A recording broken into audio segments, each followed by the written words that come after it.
Hello students. One of the most frustrating parts of trying to 3D print something is troubleshooting your solids. So what I've done here is created 3 different models. Each of them has an error that's very common, and I want to go over how to fix each of those errors.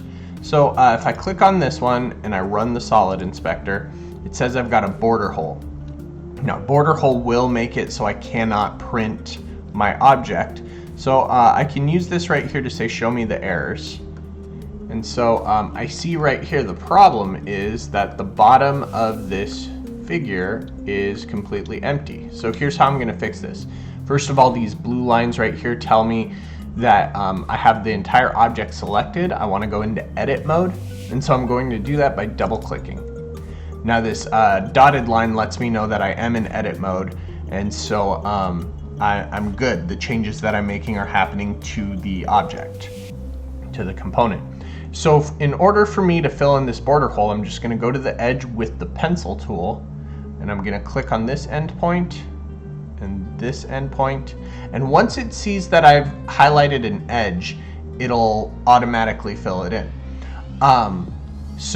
Depending on the shape of your border hole, you might have to click around a little bit more than that in order to fill it in. But once it sees what you're doing, it'll try to automatically fill it in for you. Okay. Let's go on to the next one. So let's run an inspector here. Now this one has a straight edge. So remember, edges are lines, but they have a thickness of 0, so you can't print them. So let's go ahead and see where's that straight edge. I see red here. Let's move around a little bit to see. Where's that stray edge? Okay, it says I've got a stray edge here. That's weird. Oh, there it is. So you see I've got my 3D object right here, and then I've got this little edge here. So depending on the situation, I might want to connect that edge to something else in order to make it a face. So something like from here to here, that might fill it in. However, that's a 2-dimensional piece that I can't print, so I'm gonna undo that. More than likely, I've got this extra line right here, and I just want to click it and then backspace to delete it. And now I can back out of here, run the inspector. Good news, this model is solid. Now, a very, very common error here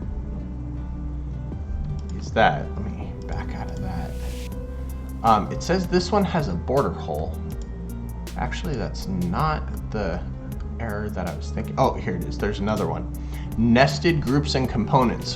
What nested groups and components means is that you've got a component inside your component, and that's going to mess you up. So I'm just going to double click this right here, and now I see I've got this face, but then this right here, this is its own component. So I've accidentally grouped it up and made a component within a component. Super easy fix. I'm going to click the component, and I'm going to explode it, and that just means it's going to uncomponent it. So now that is not a component anymore, and it says good news, it's a solid. If I'm having extra trouble with that, I can just do this whole thing all at once, and I can explode the whole thing, and now everything's exploded. I don't have any components, and then I can triple click it again and make it a component again. So those are some very common errors and their solutions, so I hope that helps.